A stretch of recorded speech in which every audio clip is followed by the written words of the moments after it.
chemin de vie vers le bonheur.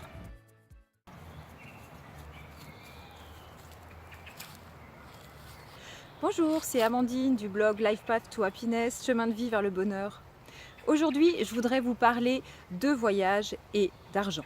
Parce que le voyage, c'est en lui-même un changement de vie. Ça peut être aussi un prémisse à un changement de vie plus radical. Mais souvent, la première question qui se pose quand on dit qu'on va quitter son travail pour aller voyager, c'est celle de l'argent. C'est « Waouh, c'est super ce que tu vas faire. Oui, mais comment tu vas vivre ?» Il faut dire aussi que cette question, on se la pose, elle nous fait peur et elle est vraiment légitime. Mais ce qu'il ne faudrait pas, c'est qu'elle soit quand même bloquante.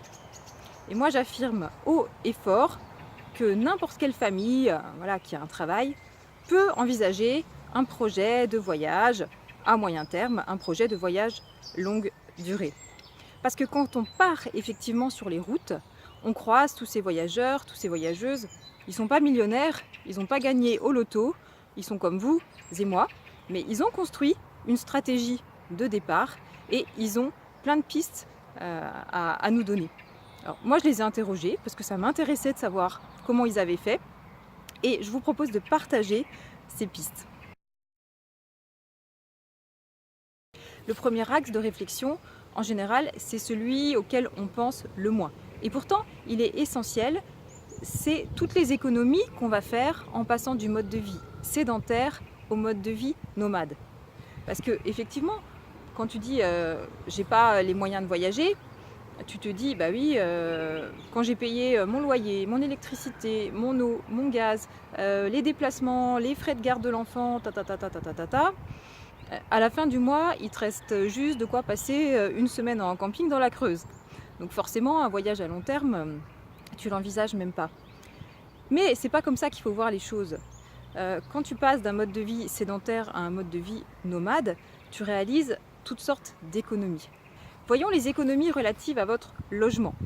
Si vous êtes locataire, les 400, 500, 600, 700 euros vous dépensez chaque mois, vous n'allez plus les mettre dans votre loyer. Ça va être une somme disponible pour voyager. C'est quand même une belle somme.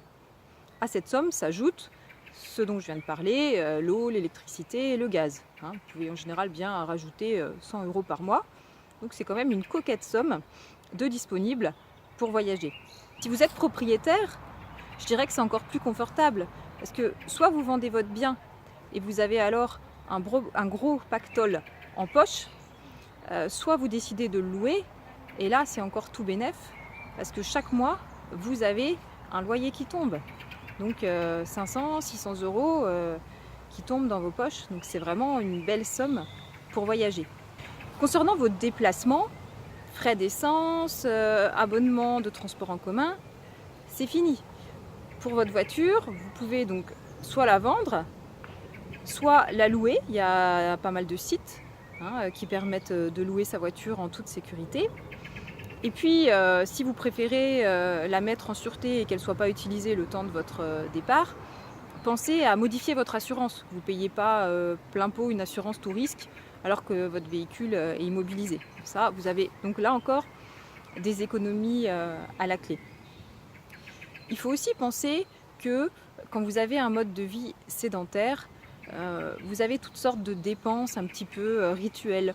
Ça peut être la pizza du mardi soir, le cinéma du samedi, le resto du jeudi midi avec le collègue. Ah tiens, on va boire un verre tous les vendredis avec X et Y. Donc toutes sortes de petites dépenses qui, ajoutées les unes aux autres, font que ça représente une somme importante que vous allez économiser, qui sera disponible pour votre voyage. Sans compter que quand on a une maison ou un appartement, on a également des menus dépenses. Tiens, on achète des fleurs, on achète un cadre, par-ci par-là. Et puis parfois aussi, il faut le dire, comme on a boulot dodo dans notre vie, on a besoin de se faire plaisir. Donc on achète des habits, des CD, des jeux vidéo, etc., etc. On est un peu dans la société de consommation. Et quand vous avez un projet de vie nomade, donc de voyage, sachant que vous n'avez pas beaucoup d'affaires sur vous, ça va forcément diminuer. Vous n'allez pas faire des montagnes de shopping parce que de toute façon, vous avez un ou deux sacs à dos. Donc, ça va être réduit au maximum. Donc, vous voyez, toutes ces économies-là, il faut bien y penser pour monter votre budget. Et je pense que, voilà, selon vos habitudes de consommation, c'est au moins 600 à 1000 euros par mois que vous allez pouvoir économiser avec ce changement de vie. C'est quand même une belle somme. Je passe maintenant à l'axe numéro 2 qui est le financement de votre voyage en lui-même. Parce que c'est bien beau, hein, vous savez que vous allez réaliser des économies, mais il faut quand même que vous ayez de l'argent pour voyager. On n'est pas dans le monde des bisounours. Et là, vous avez 5 techniques. Je vais vous proposer 5 techniques pour financer votre voyage. La première technique, c'est celle que j'ai appelée la technique de l'écureuil. Elle consiste à économiser avant le départ. Alors voilà, j'ai rencontré en Australie plusieurs couples. Il y en avait un qui, pour construire son projet de voyage autour du monde, avait économisé pendant 2 ans. Alors évidemment, ça nécessite d'anticiper son projet de départ. Et pendant 2 ans, vous savez que vous avez ce rêve en bout de course et vous mettez de côté tous les mois pour que votre rêve devienne réalité. J'ai rencontré aussi un autre couple qui avait choisi une autre stratégie. Eux, ils avaient décidé d'arrêter leur travail 6 mois avant leur départ pour pouvoir travailler 6 mois en Suisse, se faire donc des salaires très confortables pour avoir un bon pactole, pour faire un voyage sympa sur plusieurs mois. Donc ça, c'est la technique de l'écureuil. Il suffit juste d'anticiper son projet de départ, de savoir à quelle somme on veut arriver pour définir combien on veut économiser par mois et ça marche très très bien. Je dirais que c'est une méthode sûre. La deuxième technique, c'est celle que j'ai appelée la technique de la fourmi laborieuse qui travaille. Donc c'est celle qui consiste à travailler sur place pendant votre voyage. Il faut dire que c'est une technique qui marche plutôt bien si vous êtes jeune, si vous avez moins de 30 ans, éventuellement moins de 35 ans au Canada. En général, c'est plutôt moins de 30 ans. C'est le système des permis vacances-travail, où voilà, vous avez un permis qui vous permet de travailler sur place. Alors, c'est intéressant parce que finalement, vous êtes dans le pays et vous avez un revenu, vous n'avez pas forcément besoin, en tout cas, vous devez quand même économiser un peu avant de partir, mais vous pouvez voilà, gagner de l'argent dans le pays. Je voudrais quand même émettre quelques réserves pour avoir discuté avec plusieurs personnes qui avaient pratiqué ce système en Australie. Bon, déjà, il faut quand même s'y prendre à l'avance pour avoir le PVT. Il faut aussi savoir que tous les secteurs d'activité, tous les secteurs géographiques ne sont pas ouverts. Donc, il faut bien se renseigner au départ. Si vous voulez aller dans tel secteur ou vous espérez travailler dans tel domaine, non, ce ne sera pas forcément possible. Et au final, ce sont souvent les secteurs d'activité, enfin les métiers un petit peu difficiles qui sont possibles avec ces permis vacances-travail. Donc beaucoup travaillent dans les fermes, la cueillette, également dans de la construction. Bon, la construction, ça paye bien, mais ça peut aussi être un peu difficile. J'ai mis quelques réserves, parce que c'est le sentiment que j'ai eu donc, en ayant plusieurs échanges. Je me suis parfois retrouvée face à des personnes un petit peu frustrées, qui étaient venues en Australie pour vivre le rêve américain et qui finalement se retrouvaient un petit peu exploitées dans un hébergement forcément pas confortable, en camping, en plus sous la pluie. Il ne pleut pas tout le temps en Australie, mais il pleut quand même. Prendre le train pour aller travailler loin parce que c'est pas possible d'être hébergé plus près, ça coûte trop cher. Des personnes qui au final n'avaient rien vu du pays. Je me suis dit en fait, tu pars là pour voyager, mais ta vie c'est quand même pas le rêve. Donc méfiance, je pense que ça peut être extrêmement intéressant si c'est bien construit au départ. À savoir que voilà, vous avez une petite somme de côté, vous partez, vous travaillez pour vous mettre encore plus d'argent de côté, pour vivre une expérience de travail à l'étranger, c'est extrêmement intéressant, mais après, vous gardez du temps pour voyager, visiter le pays. Si le PVT c'est le seul et unique projet à l'étranger, ça va être assez frustrant. Certes, c'est une façon de voyager et puis d'avoir de l'argent. Enfin, non, justement, pas de voyager, c'est une façon d'avoir de l'argent en étant à l'étranger, mais côté voyage, vous passez un petit peu à côté de ça. Donc, la technique de la fourmi, prenez de cette technique ce qui est avantageux pour vous, et puis le reste, faites en sorte de ne pas tomber dans le piège. Troisième technique, c'est celle de l'araignée. Bon, c'est un pauvre jeu de mots, c'est parce que c'est araignée, toile, c'est-à-dire travailler sur la toile, non travailler sur le web, sur internet, pendant votre voyage. Donc ça peut être intéressant parce que ça offre une liberté réelle, quelques gains financiers supplémentaires, vous voyagez, vous produisez quelque chose, vous remettez de l'argent, puis vous pouvez continuer votre voyage. Voilà, ça marche bien dans les métiers de la traduction, de l'écriture, de la photo, du web marketing. Vous pouvez aussi vous trouver votre créneau porteur. Je pense que ça se construit aussi avant le départ. Alors pensez à choisir le bon forfait. Nous on a trouvé que Free c'était vraiment pas mal. Choisissez aussi le bon pays, donc vous évitez la Chine, parce que Internet est verrouillé, donc ça ce serait vraiment pas une bonne stratégie.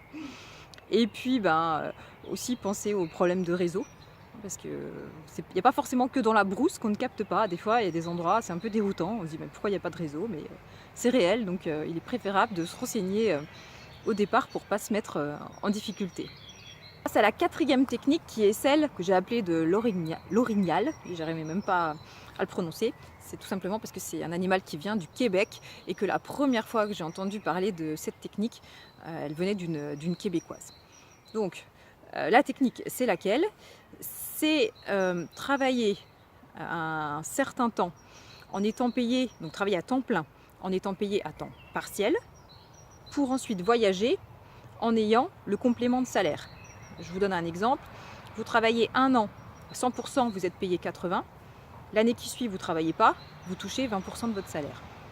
Donc ça se pratique au Québec. Moi, j'ai depuis rencontré une Allemande qui procédait de la sorte, donc avec son employeur allemand.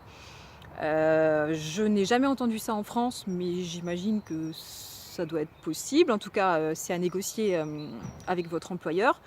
Je pense aussi qu'il y a différentes formules à trouver. La durée la durée d'économie, est-ce que c'est 1 an, est-ce que c'est 2 ans, est-ce que c'est 3 ans voilà, à mon avis, tout se négocie et c'est une formule intéressante à connaître. N'hésitez pas à négocier avec votre employeur, voir ce que ça donne. Dernière technique que j'ai appelée la technique du castor, c'est vous avez investi dans l'immobilier. Voilà, vous avez tous les mois des loyers qui tombent et ça vous permet de vivre confortablement, enfin d'avoir un revenu mensuel, donc ça c'est vraiment ultra confortable. Donc je vous parle d'investissement immobilier, ça peut être également de l'investissement boursier. Voilà, si on ne l'a pas fait avant, forcément il faut remettre ça à plus tard, tout le monde n'a pas forcément les moyens, mais en tout cas ça fait partie des stratégies qui permettent ensuite de voyager sur le long terme sans avoir de salaire. Donc voilà pour cette deuxième partie sur les stratégies de financement de votre projet de voyage. Donc 5 techniques possibles, à vous de choisir la vôtre. Et maintenant je passe au troisième et dernier axe de cette vidéo qui est diminuer vos frais en voyageant. Parce que voilà, on va pas se mentir, si vous voyagez comme un pacha d'hôtel 5 étoiles, en restaurant 5 étoiles, votre budget, même si vous avez donc des frais en moins, même si vous avez une vraie stratégie, un vrai budget, il ne va pas durer longtemps.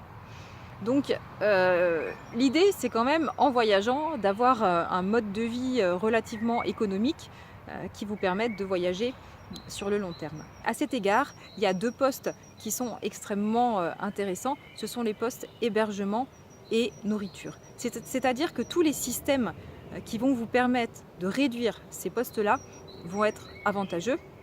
Et donc je pense particulièrement à tous les systèmes d'hébergement et de nourriture contre un petit peu de travail non rémunéré. Le premier système dont je vais vous parler, c'est le woofing. C'est du travail à la ferme contre hébergement et nourriture. Bon, ça c'est relativement connu maintenant, donc ça se fait en ferme biologique.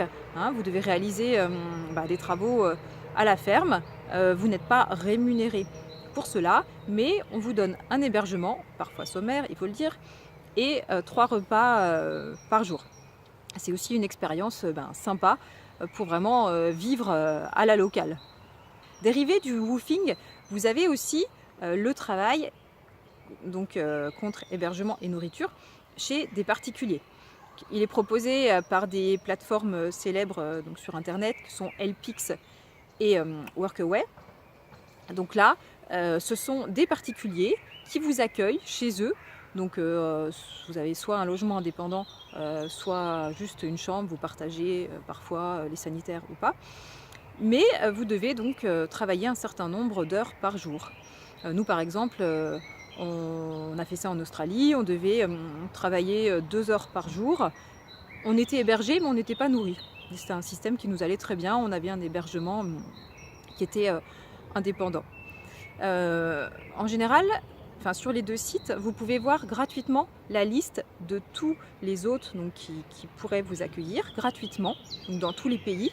Hein, vous allez choisir le continent, le pays, le type d'activité qui vous intéresse.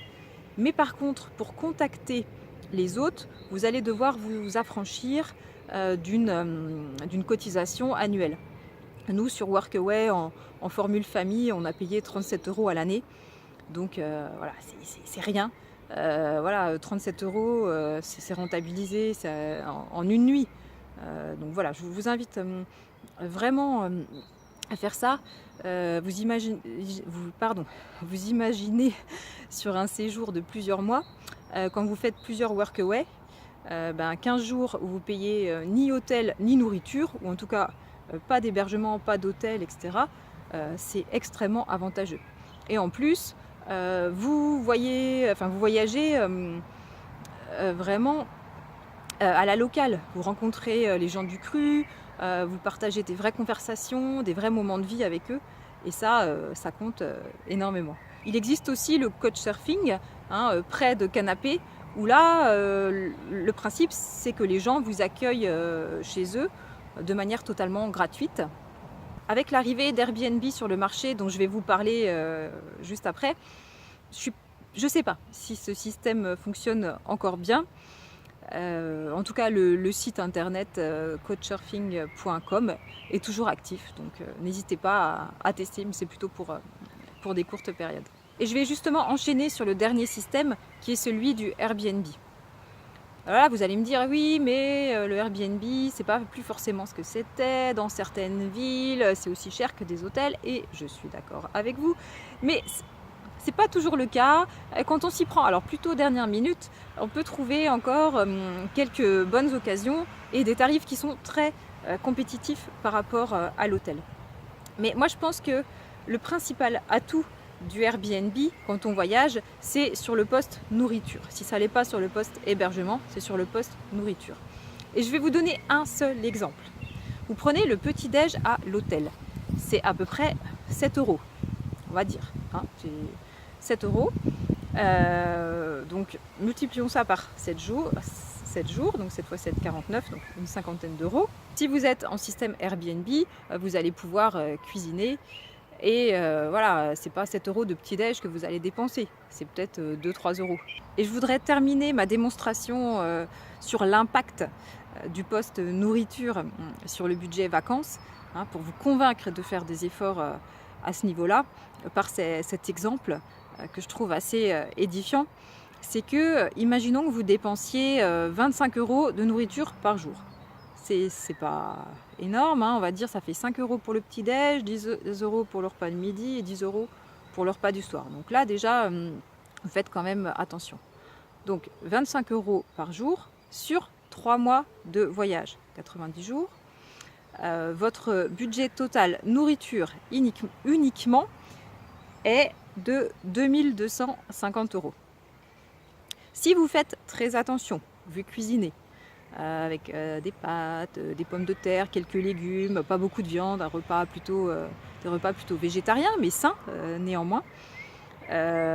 Donc des efforts, on va calculer un budget nourriture de 10 € par jour.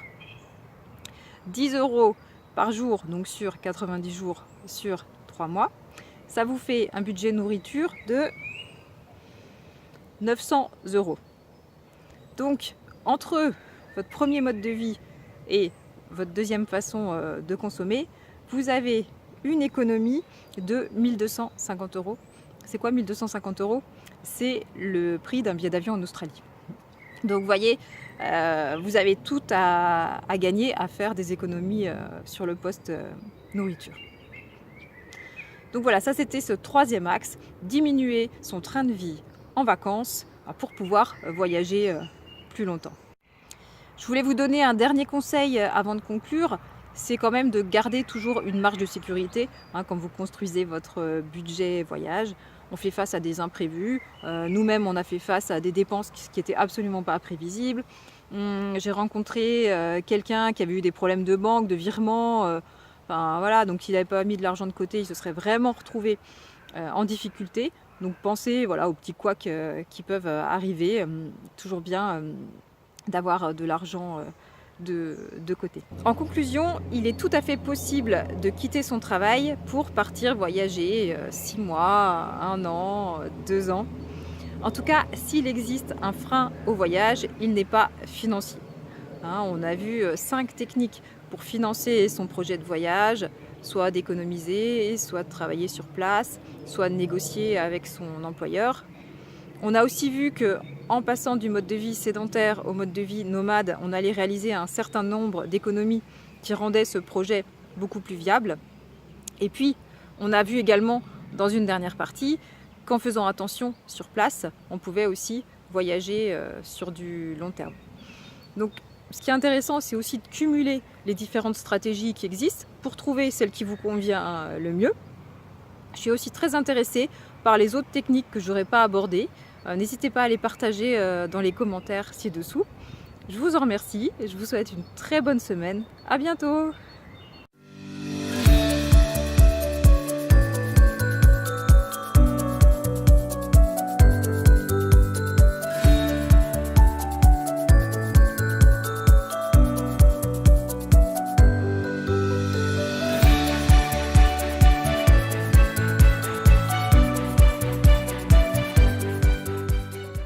Trouvez votre chemin de vie vers le bonheur.